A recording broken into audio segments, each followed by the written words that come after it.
So what are some other indicators? I mean, we've talked about things like people living off of credit. Increasingly, you see credit card debt going way up. Also, credit card delinquencies and auto loan delinquencies going up recently. Here's one. Family Dollar is closing nearly 1,000 stores. Here's how long you have to shop. So this is Dollar Tree Incorporated, which also owns Family Dollar. And I guess you just have to ask yourself, when people can't afford to shop at the dollar store, how long before the rest of the economy starts really showing it? So the article says nearly 1,000 Family Dollars across the country are closing up shop. On March 13, the parent company Dollar Tree announced in a press release its plans to shutter nearly 1,000 Family Dollar stores after seeing declining sales in 2023. According to the report, that includes roughly 600 locations, which will close by June. After that, about 370 Family Dollar and 30 Dollar Tree stores will follow suit once each lease term finishes. So they will ride out their lease and then not continue. There are currently over 8,000 Family Dollar locations across the U.S.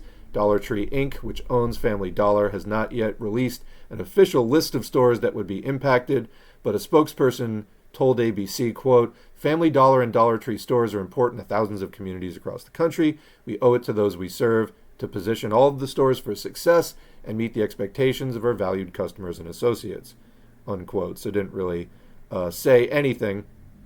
So it's widely considered a go-to for greeting cards, school supplies, and candy. I'll add, especially for people outside the U.S., U.S. teachers often have to buy their own supplies for their kids out of pocket. And so I know teachers that definitely bought a lot of stuff at the Dollar Tree for that reason. And it's such junk. Like, I have to say, yeah, it's cheap, but, sometimes things are inexpensive, but they still work okay. Like I get a lot of like store brand food, for example, because it's basically indistinguishable from the thing that might be $1 or $2 more expensive. The stuff they sell at Dollar Tree though is crap. I mean, by and large, it is junky. Like, you can feel it kind of breaks in your hands just like picking it up off the shelf. And I think it's a bad message for kids giving that to them, because it's like, here's what you're worth. Like, here's like a literal piece of fucking trash that you're being given as like a prize. And it's just kind of sad and depressing, Anyway, the shops also serve as grocery stores for families who live in food deserts. So if you don't know what a food desert is, it's an area that doesn't really have access to quality supermarket with like fresh produce and stuff like that. Instead, having to rely on bodegas and things like that have, a lot of packaged food, shelf-stable stuff that is lower quality. A lot of times it's overpriced. But food desert's a big problem. We're talking about health and wellness before. That definitely contributes. According to the U.S. Department of Agriculture, or USDA, about 53.6 million people, or 17% of the U.S. population, over 1 in 6, lives in an area that is low income and low access, and are more than 1/2 mile, or 10 miles, from the nearest supermarket. So those are kind of like the different gradations of, food insecurity, or like having difficulty to access a variety of healthy food. What's more, the closures at Family Dollar and Dollar Tree do leave a rather significant hole that other thriving discount stores seem eager to fill. Earlier this year, Dollar General committed to stocking thousands of its locations with fresh fruits and produce. We'll see how long that lasts. Quote, "We are constantly looking for ways to better serve our customers, and one of our top priorities is to ensure the communities we call home have access to fresh, affordable, and convenient food options," Dollar General Executive VP Emily Taylor told USA Today. News of the closures comes on the heels of Macy's also announcing that it would be closing 150 stores across the country by 2026. And I'll just add, Macy's, they sell a lot of clothing. Clothing's one of those things I find like I still go to the store to buy, because unless it's like just a t-shirt or something, or unless you really, really know your size, trying on clothes is really helpful sometimes in just saving yourself some time of having to return stuff. I know people who, buy like shoes on Amazon and they just send back like 8 pairs using the free returns. And it's just like, you could have just saved yourself so much fucking time. Plus, you wouldn't have had to, I mean, granted, the store is paying for it, but it's such a waste of like having a delivery truck pick it up, take it back, deliver you the next thing. It's just wasting fuel doing that. Like, whereas if you just went to the store once, you could have just found what you were looking for. It's a very inefficient system, although right now it is winning out in terms of being the cheapest and so on. As far as other big store trends, this was one that somebody brought to my attention recently. We were recently talking about the Walmart CEO, Doug McMillon, which I was pronouncing as McMillion because you just can't help yourself, said that consumer spending is tougher to predict in 2024 because of rising credit card balances and dwindling household bank accounts.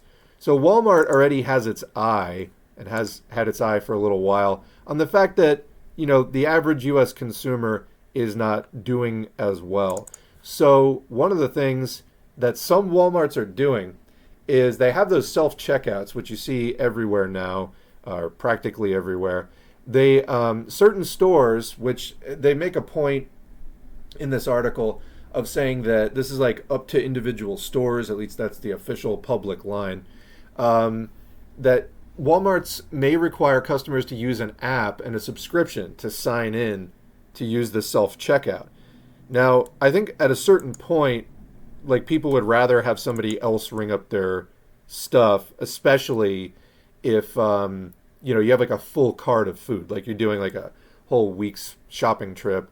I don't feel like spending 10-15 minutes ringing that up. I should get paid to do that, because basically otherwise they would have had to pay a worker to do that. But sometimes if you just have one or two items, ringing it up yourself can be easier. Plus, if you're COVID conscious, as I am, sometimes it's just better to ring it up yourself than nobody else is handling it. I understand that somebody stocked it to put it out there, but it's maybe it's been sitting on the shelf for, I don't know, a week, and therefore whatever pathogens are on it have sort of disintegrated under the fluorescence and all that, and somebody's not handling it literally right before you bring it home.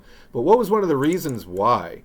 So retailers have been rethinking their approaches to self-checkout in the past year, as a combination of softening sales and sticky shoplifting are putting a squeeze on profitability. So they thought it would be more profitable to not have cashiers and have people ring up their own shit. Actually, now they're finding that there is partial shrink. A recent study found that self-checkout contributes to a phenomenon known as partial shrink, where customers accidentally, I like the very, very charitable there, customers accidentally fail to properly scan and pay for all the items in their transaction. So, requiring shoppers to log into an account before using self-checkout could help stem some of those losses. So, if they don't have your name, address, and payment information, they're not going to let you ring up your own shit. And so what does this mean? If you have to do that and you ring up the wrong thing, are they going to be billing your card? Are they going to be billing your payment information? This leads to some potentially very interesting situations down the line.